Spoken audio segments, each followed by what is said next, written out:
Généralement, les marques détestent les filtres. Ils le mettent dans le brief, c'est caméra sans filtre. Donc ça reste très naturel quand même. Ouais, ça doit être super naturel. Augustin qui est spécialiste en réseaux sociaux. Merci. Bonjour. Le nom des équipes, est-ce que vous avez... Les winners, les losers. Vous êtes moine futuriste, c'est ça? Ouais, c'est comme ça qu'on me surnomme. Si vous aviez investi en 2021 10 000 euros dans WeWork, ça vaudrait 20 euros aujourd'hui. C'est le cas pour moi. Donc... Hello à tous et bienvenue dans l'émission En route pour le futur. Si vous avez besoin d'une petite dose de news, de tech, de digital, vous êtes les bienvenus. Mettez vos ceintures, vous êtes en route ici pour le futur. Les amis, bienvenue. Hello. Ouais, il y a de beaux petits mondes autour de cette table. Je suis très content, Virginie. Je suis content de te revoir. Ça fait longtemps. Les amis, nouveau concept. Les autres, non. Je te donne un truc, tu viens une fois sur deux. Nouveau concept. Le buzzer ici, ce n'est pas pour le quiz de Flo, c'est le buzzer anti-tunnel. Le buzzer anti-tunnel, c'est... Quand Adrien parle trop. Exactement, j'allais dire, heureusement qu'il n'était pas là les deux premiers épisodes. Il y a une remarque une fois. Et on démarre tout de suite sur le chapeau de roue avec Mélissa. J'ai le plaisir de t'accueillir. Merci beaucoup d'être venue. Avec plaisir. Mélissa, tu es créatrice donc de contenu UGC. C'est ça. Sur TikTok, l'UGC révolutionne le marketing, fusionnant création, collaboration avec les marques et développement communautaire. L'UGC, simple effet de mode ou avenir de l'influence? Mélissa, tu peux peut-être déjà un peu te présenter. Et, voilà. Moi, c'est Mélissa, j'ai 24 ans. Je suis fondatrice de l'agence Social Media IP. Et donc, je suis créatrice de contenu UGC en parallèle. Bon, ça consiste en quoi exactement l'UGC? Alors, UGC, déjà, qu'est-ce que ça veut dire? Ça veut dire User Generated Content. Donc, en fait, c'est du contenu créé par les utilisateurs. Et donc, en fait, ça va être des marques qui vont contacter des créateurs pour pouvoir leur faire des vidéos en donnant leur avis sur le produit. Quelle est la différence entre l'influence, par exemple Instagram, et l'UGC? Parce que j'ai l'impression que c'est un mot qu'on a sorti. Ouais. Alors en fait, l'influence, on va utiliser la notoriété de la personnalité, alors que dans l'UGC, on utilise plus les talents de création. Ça veut dire qu'en gros, la marque ne contacte pas quelqu'un parce qu'il a 10 000 abonnés. Il contacte quelqu'un parce que c'est un monsieur, madame, tout le monde qui peut utiliser un produit et auquel l'utilisateur peut se visualiser en fait. Donc c'est des personnes qui ne sont même pas forcément sur les réseaux sociaux, mais créent du contenu, créent une vidéo en utilisant un produit, en disant voilà, ce produit me plaît, etc. Et en fait, c'est les marques qui réutilisent le contenu pour le poster en fait sur leur plateforme. Le créateur n'a rien à poster sur sa plateforme. Donc c'est ça la plus grosse différence en fait. Et aussi j'ai une petite idée, mais j'imagine que c'est à cause de la perte de confiance et d'authenticité, etc. des influenceurs. C'est ça. Qu'ils étaient avec la collaboration des marques. Ouais. Les abonnés se disent ah bah non, du coup c'est juste un partenariat qui des fois n'était même pas dit que c'était un partenariat. C'est ça. Et donc là j'imagine que c'est plus pour l'authenticité. Exactement. C'est comme tu disais tout à l'heure, on cherche vraiment de l'émotionnel, mais réel en fait. Ouais. On cherche pas du faux, juste à faire un partenariat pour derrière prendre son billet. Là on cherche vraiment à ce que quelqu'un se dise je me visualise là-dedans, la personne a l'air sincère, utilise le produit, j'ai envie de l'essayer aussi. T'es dans quel domaine exactement? Qu'est-ce que tu proposes? Alors moi, je suis en fait j'ai les deux casquettes, c'est-à-dire que je suis agence, donc j'ai des clients qui me demandent des vidéos, et j'ai aussi la casquette créatrice, donc moi des fois aussi je prospecte des clients et je réponds à des demandes clients. Donc tu vas chercher toi aussi ceux qui vont créer le contenu. C'est ça. Ça veut dire que moi aussi, je dois démarcher des créateurs pour répondre à mes demandes de clients. Là, dernièrement, j'ai eu, c'était des repas livrés à domicile pour maigrir. Et donc, je dois trouver dans la tranche d'âge du client, entre 35 et 45 ans, des créateurs qui peuvent recevoir les produits et donner leur avis, en fait. Et ça marche toujours un peu l'unboxing? Ouais, ça marche beaucoup. J'en ai fait encore récemment. C'est quoi l'unboxing?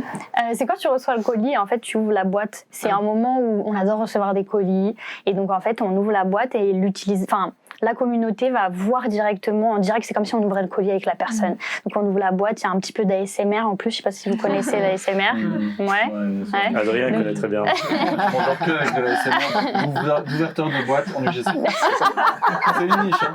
Donc il y a un petit peu d'ASMR aussi dessus et donc on unbox le produit, on montre comment il est livré avec le packaging, etc. Tu peux nous donner une petite échelle d'ordre de prix un peu Une vidéo, la moyenne d'une vidéo UGC, ça va être 100 €. Donc ça veut dire qu'une personne qui se fait commander, je dis n'importe quoi, 10 vidéos par mois, elle se fait 1 000 €. Il y a des personnes qui vivent de l'UGC aujourd'hui. Hein. Et donc, C'est est-ce récent, qu'elle va mais- faire une vidéo comme si elle prenait son portable et la posait, ou est-ce qu'il y aura quand même des contraintes à respecter? Les clients Des maintenant conditions. donnent des briefs. Ça veut dire qu'ils expliquent vraiment ce qu'ils veulent mettre en avant, parce que des fois il y a des promotions. Là, par exemple, il y a le Black Friday.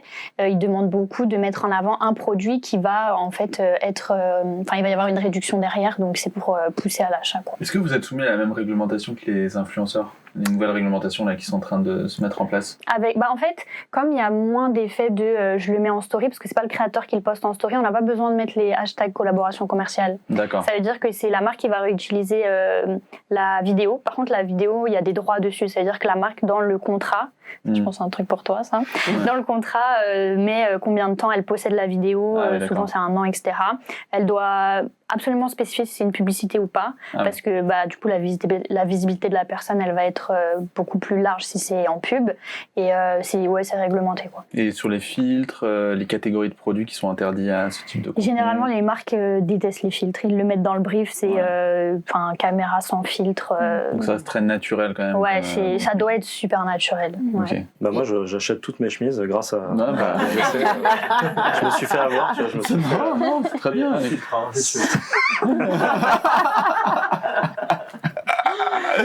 Merci Mélissa, merci beaucoup. GPT Builder de ChatGPT+, offre à $20 par mois la création facile de chatbots personnalisés pour les utilisateurs non techniques. Comment GPT Builder peut-il changer l'interaction utilisateur IA? Et j'ai le plaisir d'accueillir en chroniqueur et pas en invité, hein, vous allez le voir maintenant de manière récurrente, Augustin. Augustin qui est spécialiste en réseau. Sociaux. Merci. Bonjour. Salut. Salut Augustin. Bonjour. Bonjour. C'est l'annonce de la semaine dernière. Donc Sam Altman, en gros, ça a tué, je pense, 70% des startups IA qui se sont créées ces 2 derniers mois, qui basaient leur possibilité de créer par ChatGPT des business et des side business, des custom GPT, on appelait ça.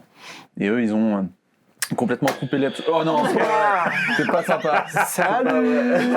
Alors, je voulais juste voir si ça Non. Pour une fois en plus, j'ai pas parlé du début. Non, je rigole. c'était Non, pas c'est charrière. C'est pour donner intéressant trop parce que moi je connais Ouais. pas, ça m'intéresse. Ouais, Non, et bah, donc ça voilà, mais en plus, en fait, c'est un petit peu similaire à l'App Store.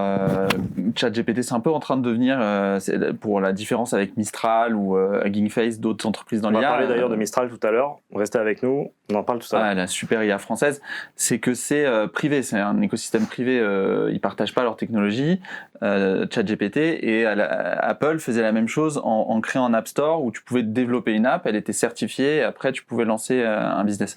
Là, ils auraient pu se lancer dans ça avec des utilisateurs IA ou des boîtes IA qui lançaient des side business comme, je sais pas, créer un pitch deck ou une présentation ou du contenu pour les réseaux sociaux. Tu vois, on parlait du GC tout à l'heure.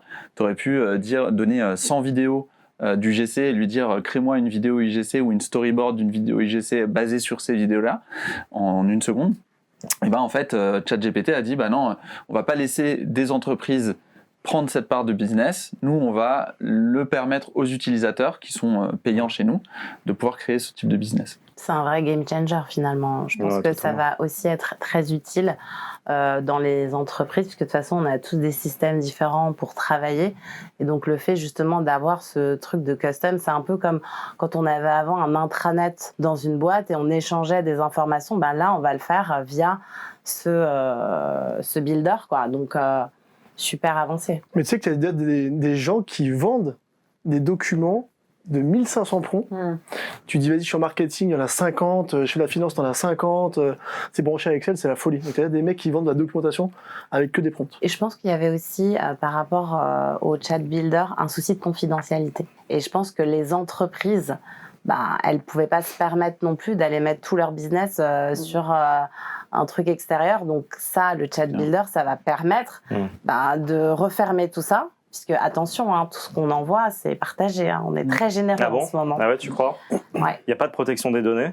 Il y a des limites. C'est le sujet qu'on a sur toutes les IA. Quelles sont les limites? On l'a vu par exemple avec Twitter, X, la nouvelle AI de Elon Musk. On va parler d'ailleurs Voilà. tout à l'heure de X. Restez avec nous. Et c'est ça. Lui il a considéré qu'il fallait pas mettre de limites, mais on peut se retrouver avec des propos racistes ou dangereux. On se rappellera toujours de cette IA qui avait conseillé à un patient qui demandait un avis, qui lui avait conseillé de se suicider. Ouais. Donc, Fake news, quoi, tout ce qui est fake news. fake Là, news. la réglementation arrive en France, en Europe sur l'IA. et sur la diffusion des contenus. Starlink de SpaceX est rentable, dominant le secteur des satellites et valorisant SpaceX à 150 milliards de dollars. Comment SpaceX gérera-t-elle les déchets spatiaux de Starlink ? On dirait qu'il y aura un code, mettre un code de l'espace bientôt. Ouais. Faut gérer ça. C'est Il va y avoir probable. des conflits, des Il accidents y entre avait un satellites. étudiant en droit de notre génération qui s'est spécialisé en droit spatial. Donc maintenant, il y a des facs qui font des masters en droit de l'espace. Tu veux pas aller faire un tour d'ailleurs Non, ça me va. Déjà, à 10 mètres, j'ai le vertige, alors t'imagines. Mais non, mais tous ces objets et même les propriétés des planètes, des exoplanètes, des découvertes, etc., doivent être réglementés. Et puis c'est vrai qu'il y a toute la question des déchets, la responsabilité de ceux qui mettent des satellites qui sont obsolètes au bout de, je crois que c'est 20-25 ans la durée de vie d'un satellite, et personne va le chercher. Hein. Parce que c'est ça le. Starlink, c'est 5000 là, satellites, je crois, aujourd'hui, et il ambitionne 40 000 et quelques. Mais il n'y a pas de responsabilité de qu'est-ce qu'on fait de ces déchets. Alors il y en a qui tombent, il y en a qui restent, il y en a qui s'entrechoquent avec des stations spatiales ou des satellites qui sont propriétés d'autres personnes. Donc là, il y a la question un peu de partage des responsabilités sur ce sujet, et je crois que c'est encore très embryonnaire, quoi. Puis on a une difficulté en France, toutes les communications téléphoniques aujourd'hui, Orange, SFR, etc., il y a un agrément pour pouvoir être opérateur de téléphonie. Starlink, ils sont passés outre, donc les réquisitions judiciaires, par exemple, d'un magistrat, elles sont inopérantes. Ah ouais. Donc ça risque de poser problème aussi. Oui, et puis qu'il passe outre la réglementation et le fait que certains soient obligés et pas d'autres. Il a finalement les mains libres dans l'espace. Il les lance de... C'est surtout ça qui est choquant, en fait. Et donc j'imagine qu'il n'y a pas de réglementation encore qui dessus, quoi. D'où le code de l'espace. Droit de l'espace. En parlant de matériel qu'on met dans l'espace, là on va rester sur Terre, mais on va parler du casque qui est sorti d'Apple. Apple lance son casque de réalité mixte, l'Apple Vision Pro, à la WWDC 2023. Comment le Visio Pro d'Apple pourrait stimuler le secteur de la réalité virtuelle ? Augustin, je crois que tu as commandé, tu as fait la précommande, non ? J'en ai acheté 7. Ouais. Pour toute ta famille. Pour nous tous. J'ai un pour chaque œil déjà, et puis on partira ça la prochaine fois. On fait l'émission à distance. Non, moi je pense qu'aujourd'hui, on l'a dit un petit peu tout à l'heure avec l'UGC, on est dans un monde d'expérience. Et donc, tout ce qui va être immersion, pour moi, c'est vraiment des métiers d'avenir. Pourquoi ? Parce que on va, par exemple, vous mettre en immersion pour travailler un storytelling. On va vous mettre en immersion pour régler un trauma. On va vous mettre en immersion pour travailler avant une phase de recrutement. Je pense que c'est vraiment un outil qu'on va utiliser, en fait, un petit peu partout, un petit peu tout le temps. Et ça coûte combien ? $3 500. Ouais. Pour en avoir l'utilité, ça c'est clair. La VR, la réalité virtuelle, ça fait 15 ans qu'on en parle quand même. Il y a eu Facebook, Oculus, etc., un certain nombre d'initiatives qui ont été déjà portées par des big tech et qui n'ont pas percé parce que l'expérience était mauvaise, tu sortais, t'avais le tournis, c'est lourd, tu transpires, t'as pas trop d'applicatifs au quotidien, sauf pour le gaming ou l'entertainment, tu vois, mais tu te vois pas regarder un film de 2h30 dans ton casque comme ça, en plus ça fait mal à la tête au bout d'un moment, donc il y avait un problème d'expérience, et ça Apple te l'a killé parce que c'est vraiment de l'immersion et c'est de la réalité augmentée plus virtuelle, enfin il y a un mix aussi des deux. Et puis après, il faut faire confiance. Quand l'Apple Watch est sorti, il y en a plein qui disaient « What ? C'est quoi ce gadget ? Appelé par une personne va faire ça. » Alors regarde aujourd'hui le nombre qu'ils ont vendu et la star que c'est devenu. Donc t'y crois pas ? Ouais, j'y crois parce que Apple, s'il se lance dans un projet comme ça, c'est que il y a vraiment soit une technologie hyper avancée, il y a une technologie hyper avancée et qu'il y a un marché énorme. Personnellement, moi qui de base devrais avoir un avis jeune et être pour les casques, etc., moi je suis pas du tout. Enfin, vraiment, après, c'est chez toi. Imagine, t'es chez toi, tu veux faire de la cuisine et t'as la recette, voir une vidéo où tu coupes en même temps, plutôt que de mettre un écran, t'as les mains prises, etc. Et puis t'as de l'IA aussi, donc il va apprendre de ce que toi tu fais et ce que tu veux lui dire.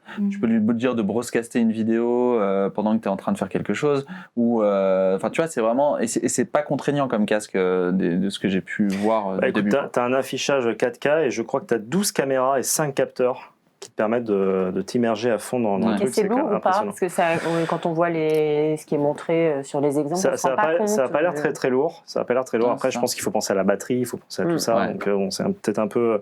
Mais c'est intéressant parce qu'ils disent que la plupart des applications phares de l'iPad seront entièrement adaptables sur le truc. Donc. Puis nommer des produits Apple qui n'ont pas marché, quoi. Mais du coup, j'ai une question. Vous le voyez tous d'un bon œil là, la nouvelle innovation ou pas ?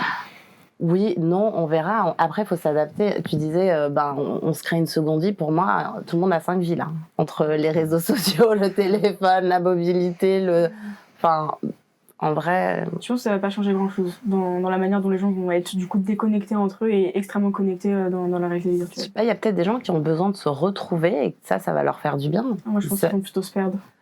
C'est possible.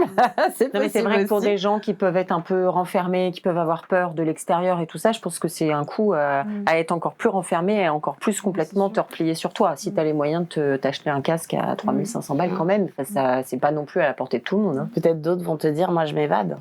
Ouais, et puis il y a aussi des créateurs, il y a des gens professionnellement qui peuvent en avoir une utilité dans l'entertainment, la création, la musique, etc. Tu peux faire des mix, tu peux faire du montage, tu peux avoir pas mal d'utilisations. Après, c'est comme la crainte des nouvelles technologies comme ça, elle est légitime aussi. Il faut qu'il y ait des limites, faut que ça s'accompagne. Ouais, mais quand tu regardes comment les gens peuvent s'enfermer juste dans leur téléphone déjà, c'est clair que ça va être sympa au resto. Voilà. Exactement. Je pense pas que ce soit l'utilisation, mais ouais. La question de l'équilibre au final. Un peu Bien évidemment, il va y avoir des inconvénients, des avantages, etc. pour les entreprises. Ok, c'est cool.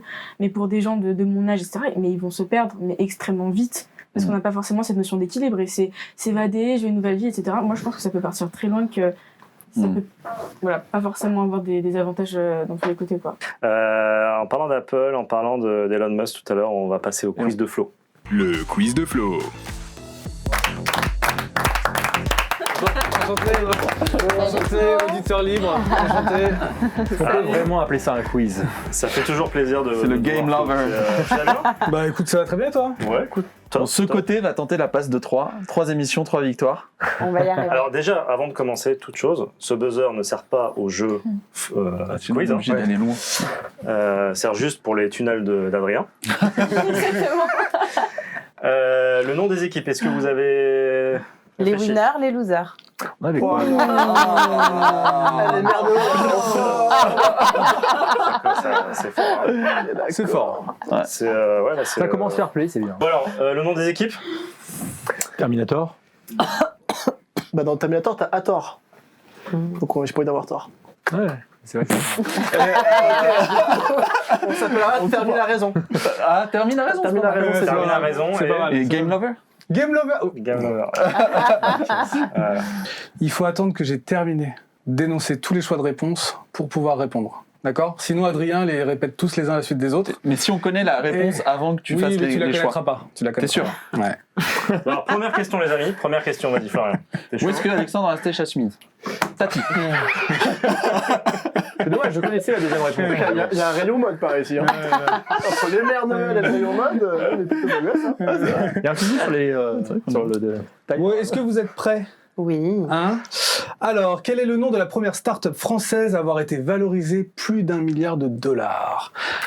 Attention, Blablacar, Deezer, VP ou Doctolib ? On peut répondre comment ? Là, vous pouvez répondre. VP. VP. Bien. Non, il a dit Blablacar. Il a dit Blablacar. C'est Oui, moi, mais il a c'est le moi droit le de- porte-parole. Il a dit Blablacar. Allez. C'est eux. VP. Ah, d'accord. Bien sûr. Merci. Ouais. En quelle année a été lancée la French Tech ? 2013. Bien joué. Et oui, on fête les 10 ans. Et en fait, les 10 ans. T'adores là à ma gauche. Hein. Moi je vous attendais. Quel est l'objectif de la collapsologie ? C'est l'étude du chaos. Exactement, c'est de réfléchir à des solutions pour éviter l'effondrement ou s'y préparer. Ah, il est pas mal. En face, ils sont sidérés. Bravo, félicitations. Bon, il y a quoi ? Il y a 3-1 pour nous. Du coup. Non, il y a 1-0. Il y a un. Il y a 1-1.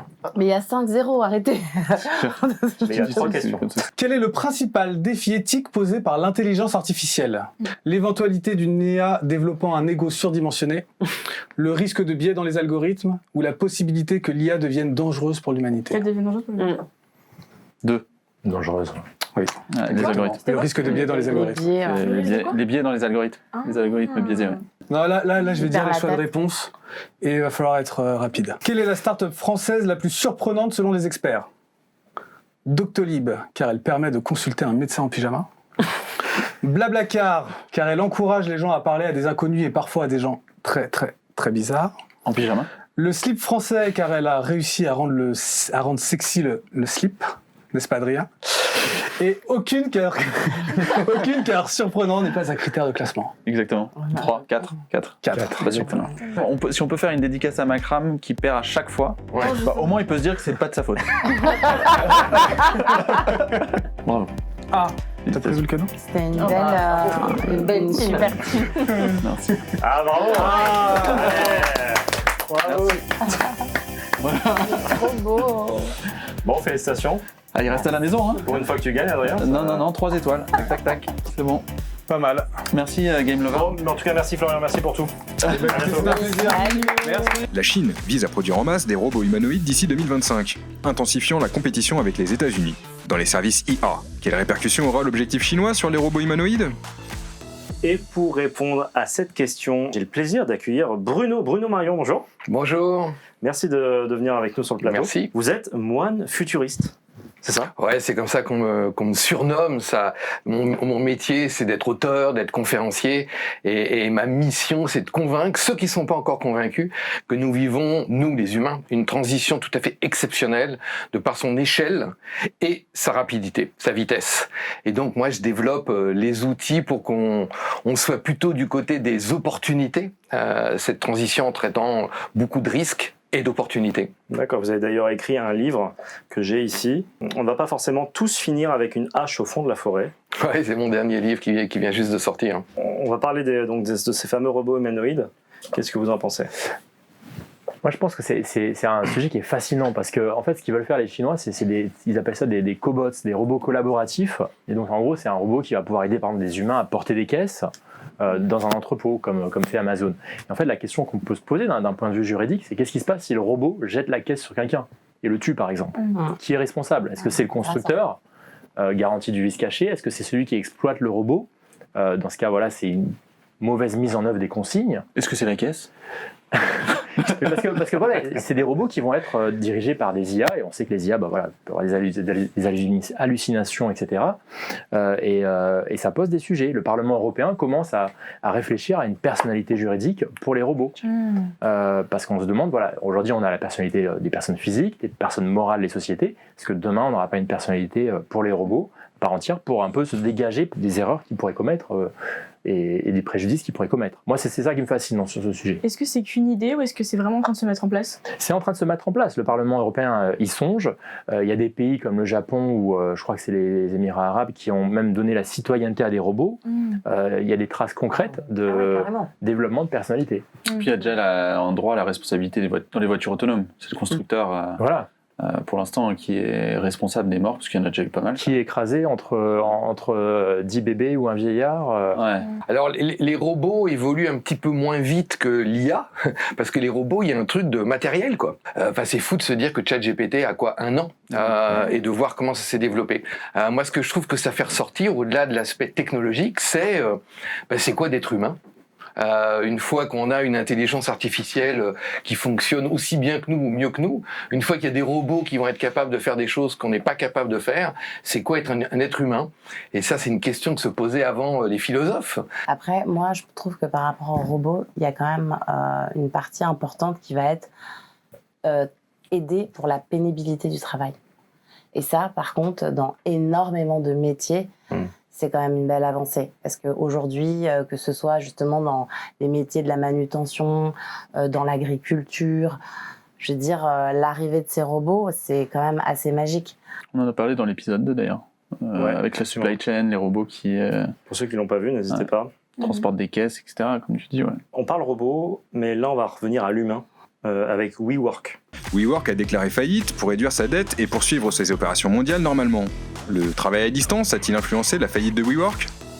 En tout cas, c'est vrai qu'avec tous les biens immobiliers qui sont un peu vacants aujourd'hui avec le télétravail et tout, on aurait pu penser que ça aurait été propice pour leur développement.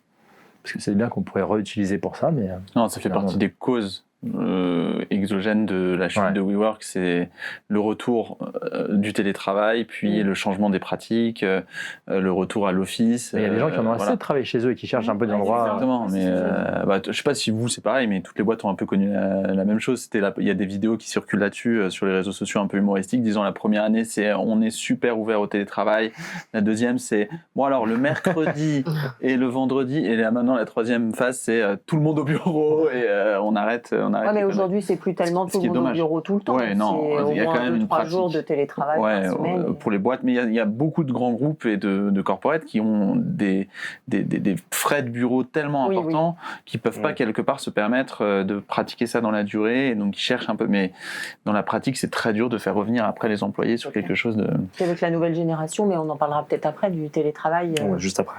Les nouvelles générations aussi qui ont besoin d'un équilibre vie pro, vie perso qui est beaucoup plus fort que ce que nous on a vécu et qui du coup. Si vous aviez investi en 2021 10 000 euros dans WeWork, ça vaudrait 20 euros aujourd'hui.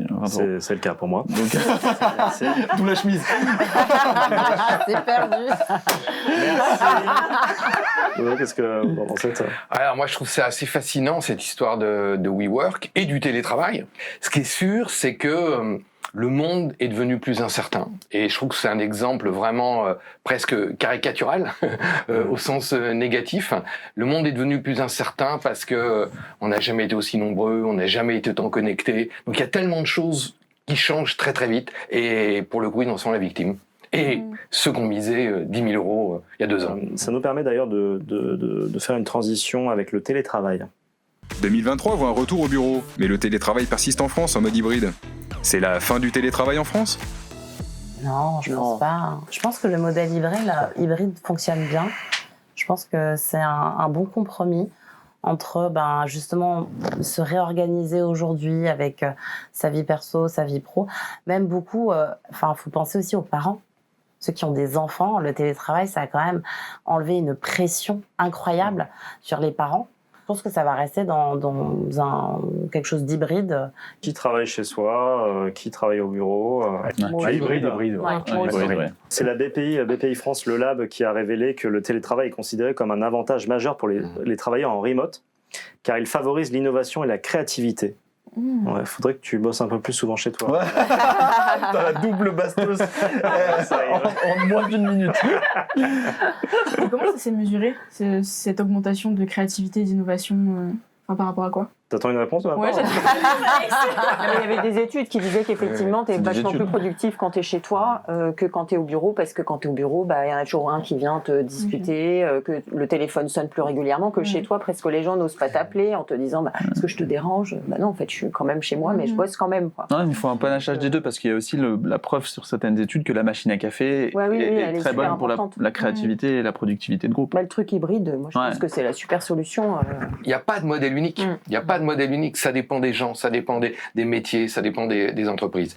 Et puis l'autre truc qui est marquant, c'est pour ça que je disais avant le Covid, c'était de toute manière moins qu'aujourd'hui, c'est que c'est quand même un phénomène avec un cliquet anti-retour. On reviendra jamais comme avant. On reviendra jamais comme avant. Donc, et la troisième chose que je voudrais dire, c'est le télétravail, c'est aussi un truc qui amplifie d'autres choses. C'est-à-dire que s'il y a 30% des gens qui sont au télétravail, il y en a 30 qui vont plus dans les restaurants d'entreprise. Donc les restaurants d'entreprise chutent, l'immobilier d'entreprise chute. Enfin, ça entraîne comme ça on parle d'effet de boule de neige. Moi, je parle d'effet papillon ou d'auto-amplification. Donc c'est un exemple absolument fascinant. Bruno, merci beaucoup. Merci d'être venu avec nous, en tout cas sur le plateau, échanger, c'était vraiment intéressant. Merci. Vous êtes donc moine du futur et vous avez écrit ce livre juste ici. Voilà. Merci. On peut trouver chez Édition Erol. Merci. La France est première en Europe pour la suppression de contenus violents sur X, avec 12 288 retraits, révèle le rapport DSA de l'UE. Quelle mesure urgente pour assainir les discussions en ligne sur X ? Alors, effectivement, gros sujet. Je pense qu'une partie des 16 000 messages sont Augustin et Adrien qui s'envoient des pics jour et nuit. C'est quand même quelque chose de... 2 fois plus qu'en Allemagne, je crois. Hein. C'est fou, je savais pas qu'en France c'était autant... Non mais déjà, toi t'en enverrais moins si t'étais identifié. D'ailleurs, information capitale, j'ai quitté Twitter hier. Ça, c'est bon. Alors, buzz en direct. Non, mais justement, j'ai quitté Twitter.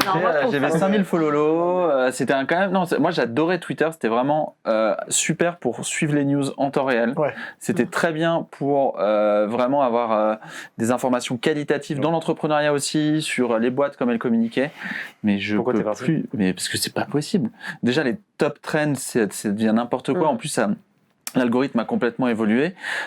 j'ai douté quand Elon Musk, Elon est arrivé, et puis là, avec ce qui s'est passé Israël-Palestine depuis le 7 octobre, c'est catastrophique, tout est calamiteux, les réponses, les politiques, il n'y a rien qui va en fait, donc ça sert à rien. C'est extrêmement violent, hein, les réseaux sociaux. Moi, j'ai un compte que j'utilise professionnellement, je peux vous dire que je suis obligé de le modérer, il y a des... Quoi qu'on mette, même si on le fait bien, avec du cœur, on a des commentaires haineux à chaque fois. Ça peut être sur n'importe quoi, c'est j'aime pas ta chemise. Ouais, non, mais vraiment, c'est. Enfin, c'est même pas sur des propos politiques sur lesquels on peut ne pas être mais vous d'accord. voyez ce que je veux dire. Et tout le monde en a marre, donc même les utilisateurs, quittons les réseaux sociaux, tu verras qu'ils vont s'améliorer dans la modération, etc. Il y a une confiance à regagner. Et d'ailleurs, cette confiance, elle porte aussi sur les informations. Là, sur Facebook, on a beaucoup d'algos qui nous poussent de l'info. On ne sait plus si c'est quelque chose qui vient de nos amis ou des algos. Et le Digital Service Act prévoit aussi d'informer l'utilisateur. Est-ce que c'est un ordre chronologique, le feed, ou est-ce que c'est un algo qui met en premier ce qui est censé nous intéresser le plus Il y a un peu plus de transparence qui est souhaitée aussi. Ça, c'est une bonne chose, je pense. Et en parlant d'algo, en parlant d'intelligence artificielle, on va switcher avec nos amis de Mistral AI, start-up française. Mistral AI lève 105 millions d'euros et offre son IA en open source, tout en ciblant les entreprises. Un véritable concurrent à ChatGPT ? On l'espère. Ça, c'est de la question. Enfin, un français. Question d'actualité.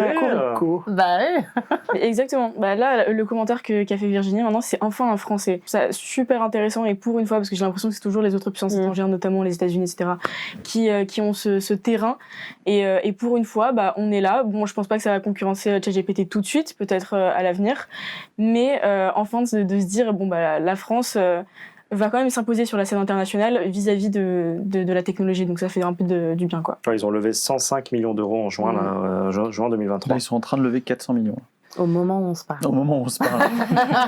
et non, il y a de fortes chances qu'ils réussissent en plus, donc ça va être annoncé prochainement. On en parlera, je pense, dans l'émission. Mais pour. C'est une info que tu livres ce soir ? Oui, c'est une information que je suis en mesure de vous donner. Mbappé signe au Real Madrid. Est-ce qu'ils travaillent une partie un peu développement durable là, dans leur modèle Parce que investir aujourd'hui dans les entreprises, ok, mais on est quand même dans un mouvement de finances durables. Est-ce que le sujet il est évoqué dans Mistral ou pas du tout aujourd'hui ? L'intelligence artificielle est censée avoir une capacité moindre d'utilisation de l'informatique pour certains usages, donc moins de serveurs, moins de coûts du numérique, enfin baisser le coût du numérique qui est une des plus grandes causes de déchets carbone, enfin d'émissions carbone dans le monde. Et pareil pour l'utilisation des serveurs, tu as des startups IA qui optimisent l'utilisation, les refroidissements des serveurs, qui sont maintenant, il y en a partout. Donc il y a de l'IA green. Après, c'est pas le premier business qui va être impact. C'est pas des startups impact, quoi, on va dire. Et si Mistral va vers la réussite, on peut dire que c'est un Mistral gagnant. Elle était belle celle-là. Sur ces belles paroles, merci à tous les amis d'être venus encore pour cet épisode. On n'arrête pas de monter le nombre de vues et tout, le nombre d'abonnés, ça monte. Merci à tous de nous suivre et de continuer l'aventure. Et puis je vous dis à très vite pour l'épisode 4. Alors. À bientôt. À bientôt.